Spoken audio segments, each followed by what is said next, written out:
হরে কৃষ্ণ। এর পরের শব্দ হচ্ছে তকা, ভ ক ত। এই ত শব্দের কি হচ্ছে আত্মতত্ত্ব, পরতত্ত্ব, তত্ত্ববিদ এবং এই যে ত্রিবেণী সঙ্গম তত্ত্ব, এই তত্ত্বগুলো যারা জানেন তারাই হচ্ছেন এই সঠিক ভক্ত।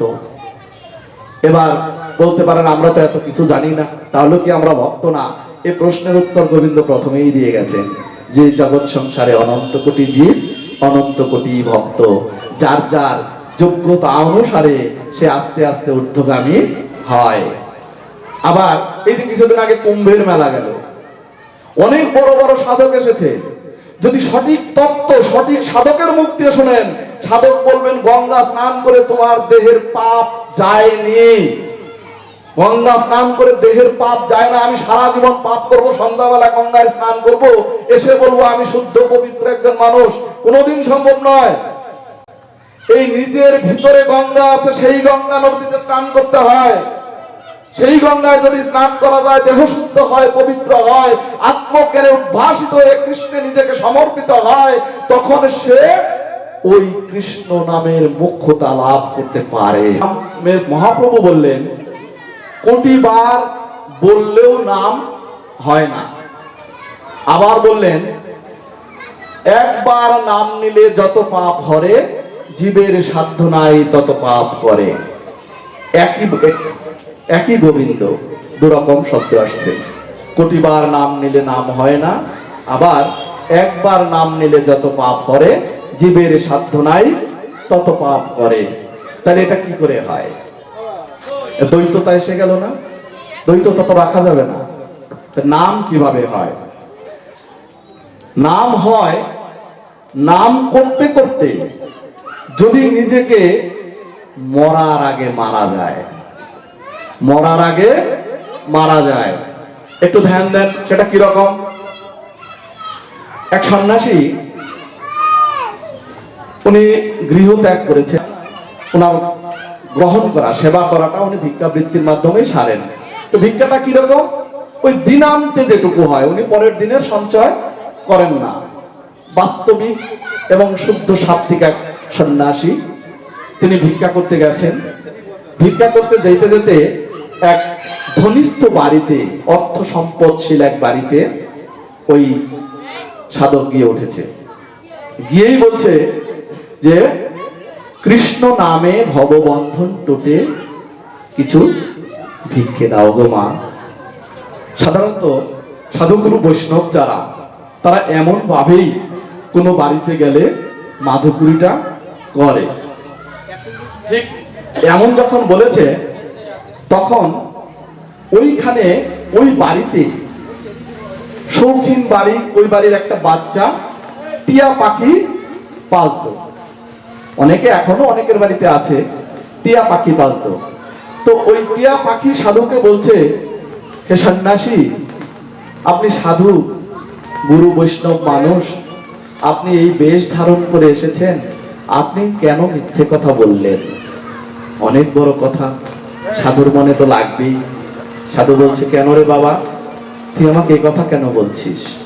তখন টিয়া পাখি বলছে, এই যে কিছুক্ষণ আগে আপনি বললেন যে কৃষ্ণ নামে ভববন্ধন টুটে, তো আমার তো টুটলো না। কয় কেন? কয় আমি সকালবেলা ঘুম থেকে উঠেই বলি কৃষ্ণ কথা। কেন, তুই কিভাবে বলিস? কয় কেন, ঘুম থেকে উঠেই বাড়ির মালিকের ছেলে বা বাড়ির মালিক অথবা গৃহিণী অথবা পাড়া প্রতিবেশীও যদি আসে, বলে ভক্ত দাস কৃষ্ণ কথা কও। তো আমি তো কৃষ্ণ কথা বলি সকাল থেকে সন্ধ্যা, ঘুমের আগ পর্যন্ত, যতক্ষণ মালিক পক্ষ জাগ্রত থাকে ততক্ষণ আমি কৃষ্ণ কথা বলি।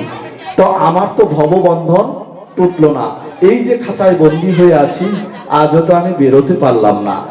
এই কথা বলার পর তখন দেখেন গুরু কৃপাটা কিরকম। যদি কেউ শরণাগত হয় একবার গোবিন্দের, টিয়া পাখি কি করলো? গোবিন্দের শরণাগত হলো, গুরুর শরণাগত হলো।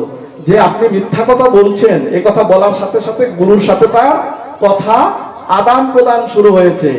এইবার গুরু তাকে তত্ত্ব দিচ্ছে। গুরু কি বলছে?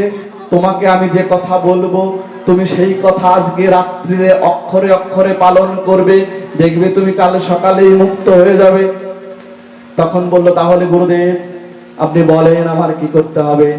তখন বলছে, আগামীকাল সকালবেলায় ভোরবেলায় যখন তোমার ওই বালক আসুক, গৃহিণী আসুক অথবা গৃহকর্তা আসুক, তুমি তাকে যখন খেতে দিতে আসবে তখন আর কোনো শব্দ করবে না। তুমি টান টান হয়ে মরার আগেই মরে যাবে। মরে গিয়ে তুমি কৃষ্ণ নাম করবে। তোমাকে তো বলতেই হবে কৃষ্ণ ভক্ত দাস কৃষ্ণ কথা বলো। এই কথা বলার পরে যদি তুমি কৃষ্ণ কথা না বলো তাহলে তো অন্যায় হয়ে যাবে। তাই তুমি এই কৃষ্ণ কথা মনে মনে উচ্চারণ করবে আর ধ্যানস্থ হয়ে পড়ে থাকবে, যাতে মরার মতো মনে হয়। যখন এই কথা বলেছে, সকালবেলায় ওই বালক এসে বলছে, ভক্ত দাস কৃষ্ণ কথা বলো, ভক্ত দাস কৃষ্ণ কথা বলো, তোমার জন্য লঙ্কা এনেছি, পাকা পেয়ারা এনেছি, এগুলো খাও আর কৃষ্ণ কথা বলো। পাখি তো আর কথা বলছে না। পাখি তখন শুয়ে শুয়ে কি করছে? হরে কৃষ্ণ কৃষ্ণ কৃষ্ণ হরে হরে, হরে রাম রাম রাম হরে হরে, হরে কৃষ্ণ কৃষ্ণ কৃষ্ণ হরে হরে, হরে রাম রাম রাম হরে হরে।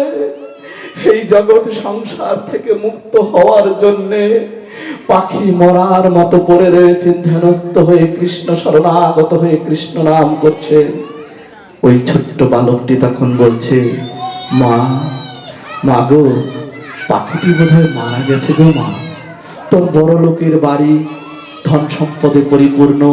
মা বলছে, পাখিটিকে ছুঁড়ে ওই দেয়ালের বাইরে ফেলে দে, পাখিটিকে ছুঁড়ে ওই দেয়ালের বাইরে ফেলে দে। এই কথা বলার সাথে সাথে ওই সন্তানটি কি করলো? ওই যে মা বলেছে ফেলে দে, তোর বাবা আরেকটা পাখি এনে দেবে, ও তো শিশু মন, ও কি করেছে? পাখিটাকে খাঁচার মুখ খুলে দিয়ে টান দিয়ে ছেড়ে ফেলে দিয়েছে। যেই ছেড়ে দিয়েছে, ও কি করেছে? উড়ে গিয়ে একটি গাছের ডালে গিয়ে বসেছে।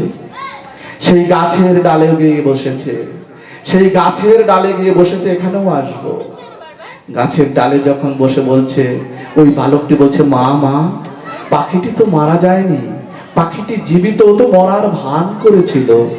তখন বলছে, ওকে বল, তোকে পাকা লঙ্কা দেব, পাকা পেয়ারা দিব, বলে তুই ওকে ডাক। তখন ওই ডাকছে, ভক্ত দাস এই যে তোমার জন্য পাকা লঙ্কা এনেছি, পাকা পেয়ারা এনেছি, তুমি চলে আসো। তখন ওই পাখি কি বলেছিল জানেন? ওই পাখি বলেছিল, বহু জন্মের অপরাধ ছিল আমার এই দেহে, আজ কোন করুণা বলে আমি জানি না, গুরু কৃপা আমার হয়েছে। গুরু তত্ত্ব জানার পর আজ আমি এই খাঁচা থেকে মুক্ত হতে পেরেছি।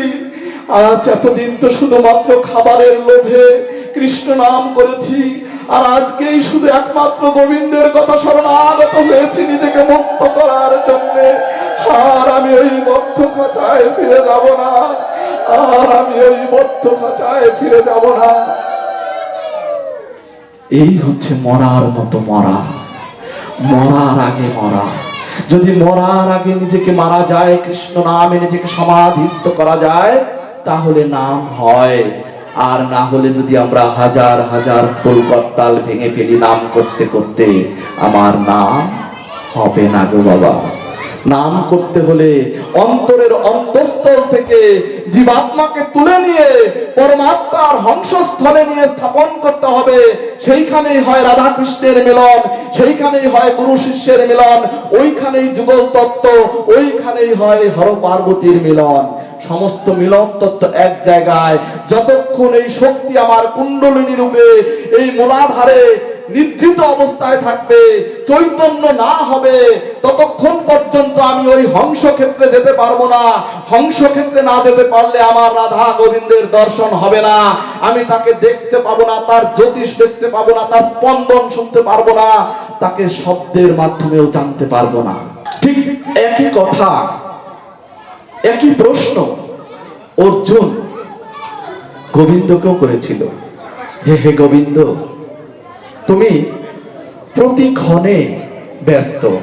যুদ্ধক্ষেত্রে যখন যুদ্ধ হয় তখন পঞ্চ পাণ্ডবেরা যুদ্ধ শেষ করে যখন বাড়িতে আসতো তখন ওরা কিন্তু বিশ্রামের সময়টা পেত, রাত্রে ওরা বিশ্রাম যেত, কিন্তু কৃষ্ণের কিন্তু বিশ্রাম ছিল না। কৃষ্ণের বিশ্রাম ছিল না। তিনি কি করতেন? রাত জেগে পরের দিনের যুদ্ধ কিভাবে দেবে সেই পরিকল্পনা করতেন। ঠিক বাস্তবটা একবার আত্মতত্ত্বের মাধ্যমে নিজেকে বোঝার একটু প্রয়াস করেন। কি বলা হয়েছে? যে প্রাণ কৃষ্ণ যখন করে বাহিরে গমন, শ্রী রাধিকা তাকে করে আকর্ষণ। এই দেহরূপ, এই রাধিকারূপ শরীর যদি প্রাণ কৃষ্ণকে আকর্ষণ করার ক্ষমতা হারিয়ে ফেলে তাহলে এই দেহটা সব স্বরূপ। বোঝা যাচ্ছে কথা? যুদ্ধ হয় পঞ্চচক্রে, 5 জনই তো যুদ্ধ দিয়েছে। 5 জন যুদ্ধ দিয়েছে না? ভীম, অর্জুন, নকুল, সহদেব আর যুধিষ্ঠির, 5 জন যুদ্ধ দিয়েছে। পঞ্চচক্রে যুদ্ধ হয়েছে। ভীমের স্থান কোনটা, নকুলের স্থান কোনটা, এগুলো জানতে হবে। এই বহির্জগতে কোনো যুদ্ধ হয়নি, মানুষে মানুষে কোনো কাটাকাটি হয়নি, কোনো রক্তের বন্যা স্রোত বহেনি। যা হয়েছে ন্যায়ের সাথে অন্যায়ের যুদ্ধ, ধর্মের সাথে অধর্মের যুদ্ধ, আর কৌরবদের জৈব শক্তির সাথে পাণ্ডবদের আত্মশক্তির যুদ্ধ। এই হচ্ছে কুরুক্ষেত্রের যুদ্ধ। এখন আমরা সেই যুদ্ধ দেব সবাই মায়েরা। আজকে আমরা কুরুক্ষেত্রের যুদ্ধ দেব।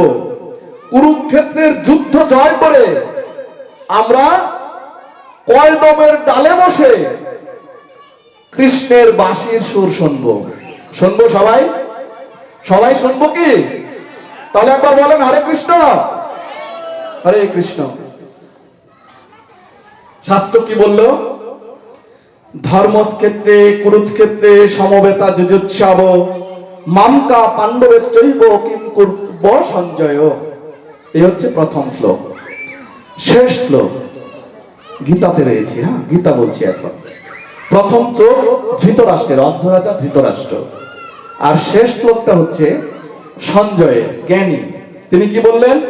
যত্র যোগেশ্বর কৃষ্ণ যত্র পার্থ ধনুর্ধর তত্র শ্রী বিজয় ভূতি ধ্রুবা নীতি মতির মম।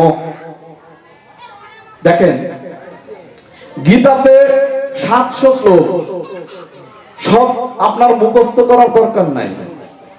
আপনাকে শুধু আত্মজ্ঞানী হতে হবে, জানতে হবে গোবিন্দ কি বলেছেন। গীতা কি? গোবিন্দের মুখনিসৃত বাণী। ভাগবত কি? গোবিন্দের এবং তার ভক্ত বৃন্দের লীলা কথা বর্ণনা। চৈতন্য চরিত্রামৃত কি? ভগবানের হৃদয় নিজেকে নিজে বোঝার প্রয়াস। কে ছিল রাধারানী, তার কি ভাব ছিল, কে ছিল কৃষ্ণ, তার কি ভাব ছিল। এই দুইজনকে চেনার জন্য গৌর রূপে তিনি আবার নদিয়াতে আসেন। এসে এই তো বই, এই 3টে শাস্ত্র, মূল বিষয় 3 শাস্ত্র দ্বারা আপনাকে আত্মজ্ঞানী হয়ে উঠতে হবে। যদি আপনি আত্মজ্ঞানী হয়ে উঠতে পারেন তাহলে আপনি যুদ্ধ জয়ী হয়ে যাবেন।